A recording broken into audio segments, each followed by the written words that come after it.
नमस्कार दोस्तों, YouTube के महाविद्या ज्योतिष चैनल में मैं पंडित गुरुराज आप सभी दर्शकों का एक बार फिर से स्वागत करता हूं। दोस्तों, YouTube के महाविद्या ज्योतिष चैनल के माध्यम से मैं लाल किताब और ज्योतिष से जुड़ी हुई जानकारी समय समय पर आप तक पहुंचाता रहता हूं और उम्मीद है आपको मेरी वीडियो पसंद भी आती होगी। दोस्तों, यदि वीडियो पसंद आती है तो वीडियो को लाइक करें, शेयर करें और चैनल को सब्सक्राइब भी कर लें ताकि इसी प्रकार की जानकारी समय समय पर आप तक पहुंचती रहे। दोस्तों, मैंने सूत्रों पे बहुत सारी वीडियो अब से पहले डाली हैं। अभी थोड़े समय पहले मैंने लाल किताब के 16 सूत्र बताए थे और गजब के सूत्र थे जिनको काफ़ी सराहा गया। काफ़ी लोगों ने वह वीडियो देखी और बहुत सारे लाइक और बहुत सारे कमेंट मुझे मिले। तो दोस्तों, आज मैं एक और नई वीडियो आप तक लेकर आया हूँ और इसमें हम चंद्रमा के 12वें भाव में बैठने से केतु पर क्या प्रभाव होगा और केतु का फल 12 ही भावों में क्या होगा, इस विषय में बात करेंगे। जिस प्रकार राहु लगन में हो और सूर्य 12 ही भावों में कहीं पे भी बैठे हुए हों तो सूर्य को ग्रहण होता है। उसी प्रकार यदि चंद्रमा कुंडली के 12वें भाव में बैठे हुए हों तो केतु का फल बर्बाद होता है, खराब होता है। अब केतु किस भाव में बैठ के क्या फल देंगे, इस विषय में आज हमने बात करनी है। चंद्रमा 12वें भाव में हो और केतु 12 ही भावों में कहीं पर भी बैठकर क्या फल देंगे, कैसे फल देंगे, इस विषय में हमने आज बात करनी है। तो दोस्तों, सबसे पहले तो हम ये जानते हैं कि ग्रहों को हम देखते किस प्रकार से हैं। लगन भाव कुंडली का खाना नंबर 1 है और लगन भाव से जब हम एंटी क्लॉकवाइज गिनती करते हैं तो अगला खाना नंबर 2, फिर उसके बाद 3, फिर 4, 5, 6, 7, 8, 9, 10, 11 और 12। इस प्रकार कुंडली के ये 12 ही खाने होते हैं और हमने ग्रहों की जो बात करनी है वो खाना वार करनी है, राशि वाइज नहीं करनी है। तो यदि कहा जाता है कि तीसरे भाव में बैठे हुए केतु का फल, तो आपने लगन भाव से तीसरे खाने में देखना है एंटी क्लॉकवाइज गिनती करते हुए कि केतु अगर तीसरे भाव में है तो उसका फल क्या होगा। तो चलिए ज्यादा विलंब न करते हुए हम सब्जेक्ट की तरफ चलते हैं। यदि चंद्रमा 12वें भाव में हो, कुंडली के यदि 12वें भाव में चंद्रमा हो और लगन में केतु बैठे हुए हों तो यहां पर उसका फल क्या होगा कि ऐसा इंसान जिस घर में भी चला जाए, जिनकी कुंडली में चंद्रमा 12वें भाव में हो और लगन भाव में केतु हो, तो ऐसा इंसान जिस घर में भी चला जाए, जिस घर में भी अपने पांव रखे, उस घर में कचहरी से गिरफ्तारी के वारंट आने लग जाएंगे। बात को समझ लें, क्योंकि लगन भाव में केतु बैठे हुए हैं और चंद्रमा 12वें भाव में बैठे हुए हैं। तो 12वें भाव में बैठे हुए चंद्रमा केतु के फल को बर्बाद करते हैं और केतु अगर लगन में ही आकर बैठ जाए तो इंसान को एक तरह से मनहूस बना देते हैं। यानी ऐसा इंसान जिस घर में भी जाएगा उस घर में कोर्ट कचहरी, झगड़े, कलह क्लेश शुरू हो जाएगा। यानी कचहरी से गिरफ्तारी के वारंट आने लग जाएंगे। इसी प्रकार अगर चंद्रमा 12वें भाव में हो और केतु दूसरे भाव में बैठे हुए हों तो यहां पर भी ऐसा इंसान खुद तो गरीबी की मार झेलता ही होगा, लेकिन अगर ससुराल में चला जाए तो देखेगा कि वहां पे भी लोग नंगे पैर ही घूम रहे हैं। यानी ससुराल में गए तो अपनी जूती गुम या चोरी हो जाने के अलावा उनको भी नंगे पांव देखा।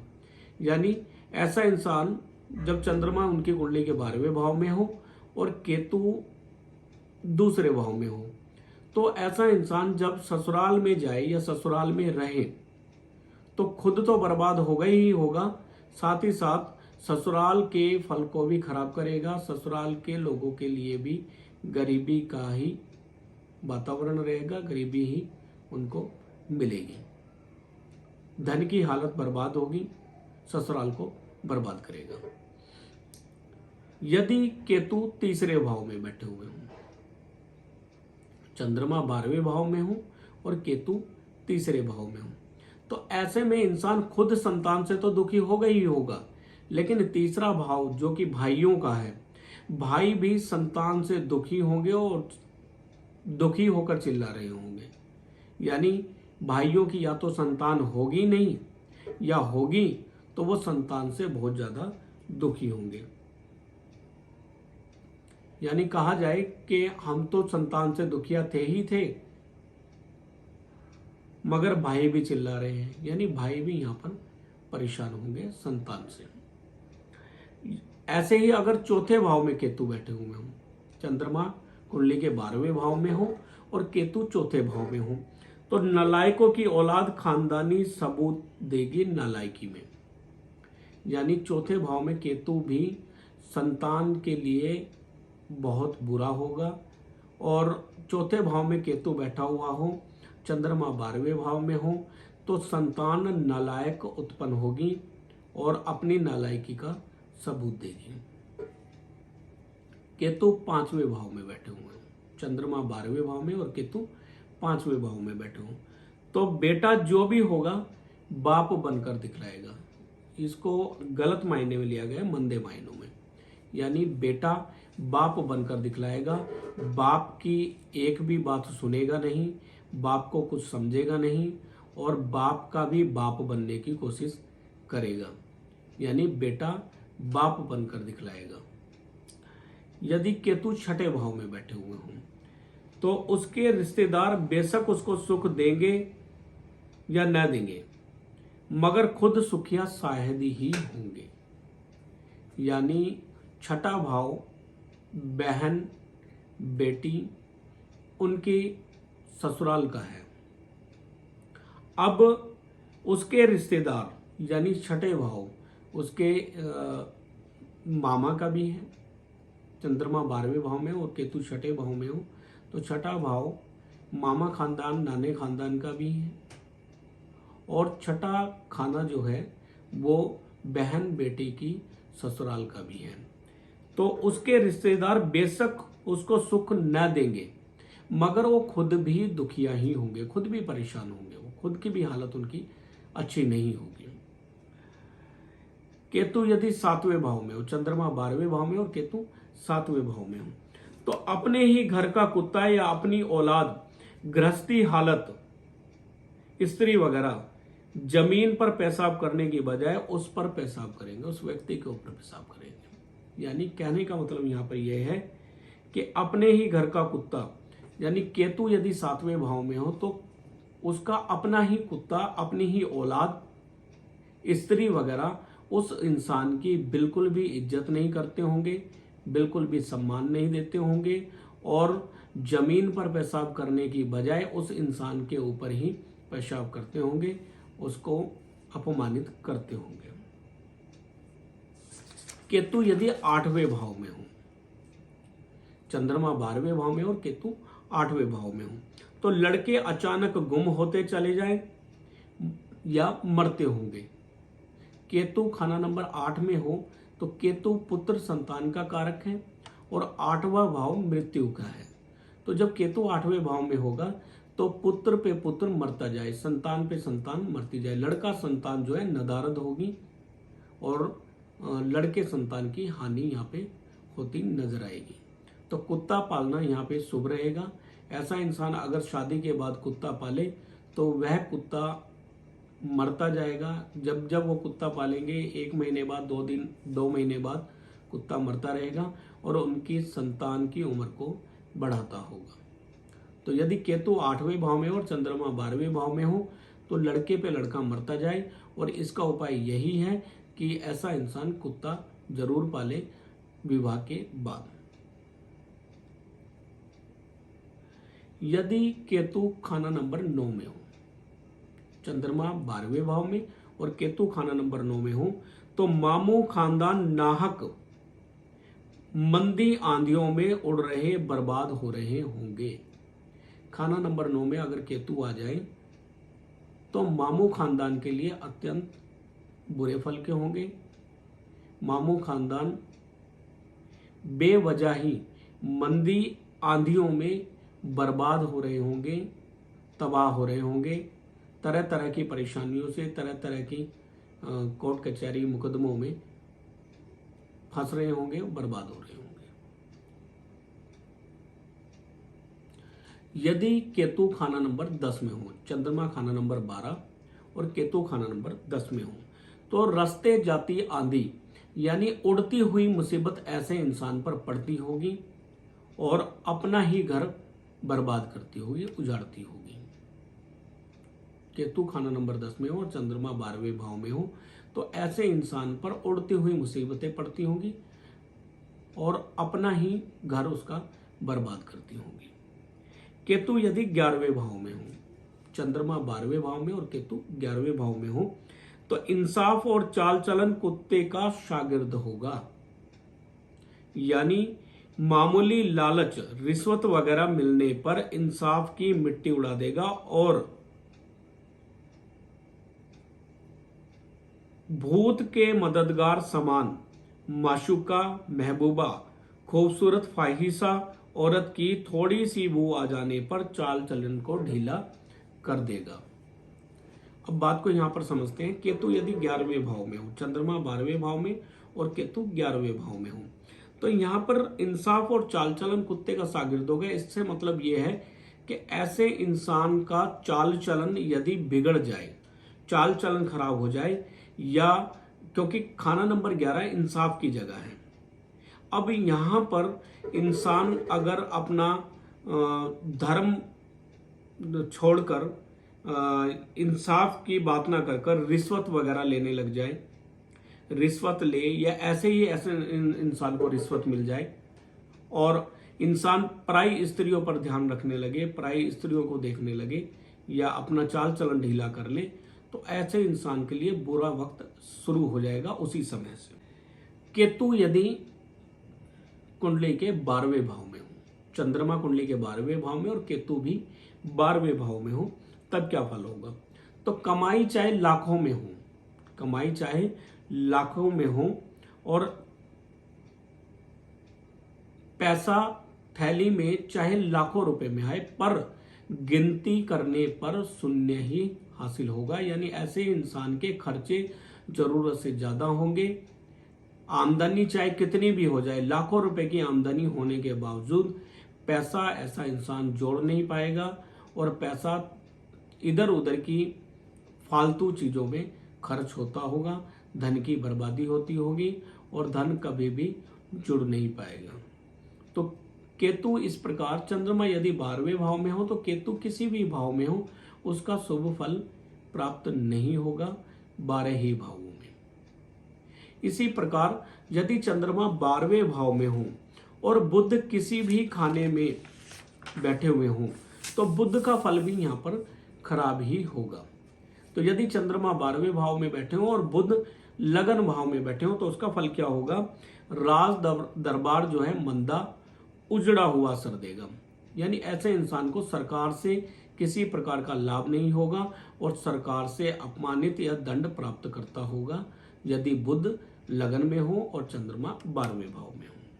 ऐसे ही अगर बुध खाना नंबर 2 में हो और चंद्रमा 12वें भाव में हो तो ससुराल खानदान उजड़े, बीकानेर के वीरान के नजारे लेगा।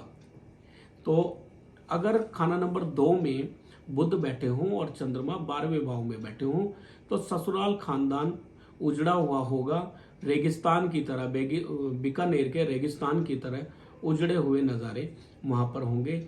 धन की हानि होती होगी, बर्बादी होती होगी और ससुराल खानदान उजड़ता हुआ प्रतीत होगा। ऐसे ही यदि बुध खाना नंबर 3 में हो और चंद्रमा 12वें भाव में हो तो भाई बंधु के बाजू कटे हुए होंगे। यानी भाई बंधु ऐसे इंसान के कष्ट पाते होंगे, दुख पाते होंगे, बर्बाद होंगे। बुध यदि चौथे भाव में हो, चंद्रमा 12वें भाव में और बुध चौथे भाव में हो तो माता खानदान मातमी हालत में रहेंगे। माता खानदान में कोई ना कोई मुसीबत, कोई ना कोई कष्ट टूटता ही होगा और मातम की हालत हर समय बनी रहेगी। माता खानदान, मामा वगैरह वो सब दुखी परेशान हालत में होंगे। बुध यदि 5वें भाव में बैठ जाए, चंद्रमा 12वें भाव में और 5वें भाव में बुध बैठ जाए, तो औलाद मंदे पानी में बह रही होगी, यानी दिल की बीमारियां, आंख की डेले की बीमारियां आम होंगी। चंद्रमा 12वें भाव में और बुध 5वें भाव में हो तो औलाद मंदे पानी में बह रही होगी, यानी औलाद के लिए अशुभ होगा। औलाद को दिल की बीमारियां, आंखों की बीमारियां आम होंगी। बुध यदि 6ठे भाव में बैठ जाए, चंद्रमा 12वें भाव में और बुध 6ठे भाव में बैठ जाए, तो लड़कियों के रिश्तेदार, लड़की जहां पर ब्याही गई है, यानी लड़की का जो ससुराल है, वो नहर के मंदे तूफान से चिल्ला रहे होंगे। यानी ऐसे इंसान पे जिसका चंद्रमा 12वें भाव में हो और बुध उनका 6ठे भाव में हो। बुध बेटी का कारक है और 6ठा भाव बेटी का ससुराल है, यानी बेटी का परिवार है। तो बेटी के रिश्तेदार कष्ट में होंगे, परेशानी में होंगे, धन हानि से जूझते होंगे और तरह तरह की बीमारियां, तरह तरह के कष्ट झेलते होंगे, तूफान में घिरे हुए प्रतीत होंगे। इसी प्रकार यदि बुध 7वें भाव में बैठे हो, चंद्रमा 12वें भाव में और बुध 7वें भाव में बैठे हो, तो गृहस्थी हालत मंदी रेत में जल रही होगी, गृहस्थी हालत खराब होगी, तलाक तक की नौबत होगी, पत्नी की सेहत खराब होगी, गृहस्थ अशांत होगा यदि बुध 7वें भाव में और चंद्रमा 12वें भाव में। ऐसे ही यदि चंद्रमा 12वें भाव में हो और बुध 8वें भाव में आ जाए, तो लंबे लंबे खर्चों की बीमारियों का कोई अंदाजा बाकी न रहेगा। यानी लंबी लंबी बीमारियां, लंबे लंबे खर्चे ऐसे इंसान पर आम ही टूटते होंगे। चंद्रमा 12वें भाव में और बुध 8वें भाव में, तो 8वें भाव का बुध दिमागी परेशानी, जेल यात्रा, हॉस्पिटल यात्रा भी करवाएगा और लंबे लंबे खर्चों में इंसान को फंसाता होगा। हर बार कोई ना कोई मुसीबत उस पर टूटती होगी और वह इंसान धन की हानि अपने हाथों से ही करता होगा, बीमारियों में पैसा बर्बाद करता होगा। यदि बुध 9वें भाव में हो, बुध 9वें भाव में बुजुर्गों की जो जायदाद है उसको बर्बाद करेगा। बुजुर्गों की जायदाद की याद में ऐसा इंसान आंखों में पानी भर भर के रोएगा और आंखों का पानी खत्म नहीं होगा। यानी बुध 9वें भाव में अगर है और चंद्रमा 12वें भाव में है, तो ऐसे इंसान के पैदा होते ही उसके खानदान के जो उसके बुजुर्ग हैं उनकी जायदाद मिट्टी होती होगी, बर्बाद होती होगी, उजड़ती होगी। बुध यदि 10वें भाव में बैठे हो, चंद्रमा 12वें भाव में और बुध 10वें भाव में, ये बात याद रखें कि चंद्रमा 12वें भाव में होने पर ही बुध और केतु का फल खराब होगा। तो बुध यदि 10वें भाव में बैठे हुए हों, तो पहाड़ी के सिलसिलों के बराबर के आलीशान मकान रात को सोए हुए उजड़े रेगिस्तान हो जाएंगे। यानी 10वें भाव में बुध बैठे होने पर बड़े बड़े आलीशान मकान, बड़ी बड़ी कोठियां पल भर में, क्षण भर में उजड़ी हुई रेगिस्तान में, उजड़े हुए रेगिस्तान में बदल जाएंगे। यानी अचानक ऐसा कोई कष्ट ऐसे इंसान पर टूट पड़ेगा कि उसके मकान, उसका घर, सब कुछ बिकता हुआ होगा, तबाह करता होगा। यदि बुध 11वें भाव में बैठे हों, चंद्रमा 12वें भाव में और बुध 11वें भाव में, 11वां भाव इंसाफ का घर है और इंसाफ के घर में जब बुध बैठ जाए तो यहाँ पर इंसाफ में भी कमी करेंगे। चंद्रमा 12वें भाव में होने पर बुध 11वें भाव में बहुत ही अशुभ फल देगा। ऐसा इंसान दूसरे की हुई की सजा खुद भुगतता होगा। यानी कत्ल किसी ने किया है और सजा ये इंसान भुगत रहे होंगे, चोरी किसी ने की है, सजा ये भुगत रहे होंगे। यानी यहाँ पर बेगुनाह होते हुए सजा भुगतनी पड़ेगी। बुध और चंद्रमा यदि 12वें भाव में, चंद्रमा भी 12वें भाव में और बुध भी 12वें भाव में हो, तो जिसके सहारे का दिमाग ने सोचा और दिल से चाहा, वह पहले ही रोता हुआ आगे भागता हुआ जाता नजर आएगा। यानी ऐसा इंसान जिस किसी के बारे में सोच ले कि उस इंसान का सहारा मुझे मिल जाएगा या वह इंसान मेरी मदद करेगा, तो वो इंसान खुद परेशानियों से जूझता परेशान होता हुआ भागता नजर आएगा। यानी जिस इंसान से भी ऐसा इंसान मदद की उम्मीद लगा बैठे, वह खुद बर्बाद, उजड़ा हुआ, तबाह होगा।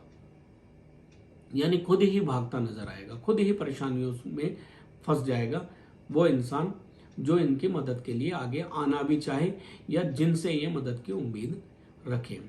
तो इस प्रकार बुध और केतु 12 ही भावों में बहुत ही अशुभ फल देते हैं जब चंद्रमा 12वें भाव में हो। तो उम्मीद है आज की वीडियो भी आपको पसंद आई होगी। वीडियो को लाइक करें, शेयर करें और चैनल को सब्सक्राइब भी कर लें ताकि इसी प्रकार की जानकारी आगे भी आपको मिलती रहे। दोस्तों, यदि आप अपनी जन्म कुंडली दिखाना चाहते हैं तो स्क्रीन पर दिए गए नंबर पर आप कांटेक्ट कर सकते हैं। व्हाट्सएप पे आप अपनी डेट ऑफ बर्थ, टाइम और बर्थ प्लेस सेंड करेंगे और कुंडली की जो फीस है वो फ़ोन करके आप पता कर सकते हैं और वो फीस गूगल पे, फ़ोन पे या पेटीएम पर देकर आप अपनी कुंडली को दिखा सकते हैं। कुंडली देखने में 1 से 1.5 घंटे का समय लगता है, तो कृपया जल्दी ना मचाया करें, थोड़ा सा वेट जरूर किया करें, क्योंकि कुंडली देखने के लिए हमें लगन कुंडली को भी देखना होता है, उसमें चलित में भी ग्रहों को देखना होता है। कई बार हम लगन में जो ग्रह देख रहे होते हैं, चलित में वो ग्रह बिल्कुल अलग हो जाते हैं। चंद्रमा यदि 12वें भाव में बैठा हुआ है और हम चलित में देखते हैं वो 11वें भाव में बैठा हुआ, तो उनका फल बिल्कुल बदल जाएगा और केतु बुध का भी फल बदल जाएगा। तो इसलिए हमें लगन कुंडली को भी देखना होता है, चलित कुंडली को भी देखना होता है, वर्षफल में भी ग्रहों को देखना होता है, गोचर में भी ग्रहों को देखना होता है। तो आप अगर अपनी कुंडली दिखा रहे हैं तो थोड़ा इंतजार जरूर किया करें और हमारी तरफ से ही आपको कॉल किया जाएगा। और अगर किसी कारण से कॉल नहीं किया जा रहा है या लेट हो गया तो तब आप कॉल कर सकते हैं। जन्म कुंडली दिखाना चाहते हैं तो आप इस नंबर पर, स्क्रीन पर दिए गए नंबर पर कांटेक्ट करें, अपनी कुंडली जरूर दिखाएं। फिर मिलेंगे अगली वीडियो में, तब तक के लिए नमस्कार।